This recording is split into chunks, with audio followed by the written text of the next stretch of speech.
सगळ्या गोष्टी चर्चेत आहेत. चर्चेअंती ज्या वेळेला शेवटचा निर्णय होईल त्यावेळेला पत्रकार परिषद घेऊन आपल्याला कळवलं. काँग्रेस बरोबर असेल का? मी याच्या बाबतीमध्ये आता कुठलंच काही आपल्याला सांगू इच्छित नाही. एकदा अंतिम स्वरूप आलं त्याला की आम्ही आपल्याला कळवू.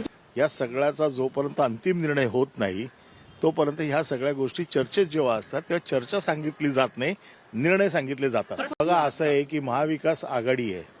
आजही आम्ही सगळे महाविकास आघाडीमध्ये आहोत. त्याच्यामुळे आमचा शेवटपर्यंत हा प्रयत्न राहणार की महाविकास आघाडी एकत्र राहावी. आता हे वर्षा गायकवाडांचं मत आहे, त्यांचं मत आहे. आमचं मत असं आहे की महाविकास आघाडीने एकत्र निवडणूक लढली पाहिजे. शिवसेनेची युती महाराष्ट्र नवनिर्माण सेनेबरोबर होते. आम्ही ऑलरेडी आता महाविकास आघाडीत आहोत.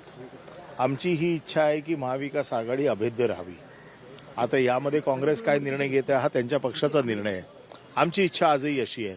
परंतु इच्छा, अपेक्षा, चर्चा आणि त्याच्यातला अंतिम निर्णय यामध्ये फरक असतो. ज्या दिवशी चर्चा अंतिम होईल, निर्णय होतील, त्या दिवशी आपल्याला कळवू. काँग्रेसच्या हायकमांड बरोबर चर्चा करायची की नाही करायची हा निर्णय माझे पक्षाचे नेते घेतील. हा निर्णय घेण्याचा अधिकार मला नाहीये. ते नेते ज्या वेळेला निर्णय घेतील त्यावेळेला ते आपल्याला कळवतील ना. मग आमची लढाई जो आमच्या वॉर्डामध्ये आमच्या समोर येईल त्याच्याशी आमची लढाई.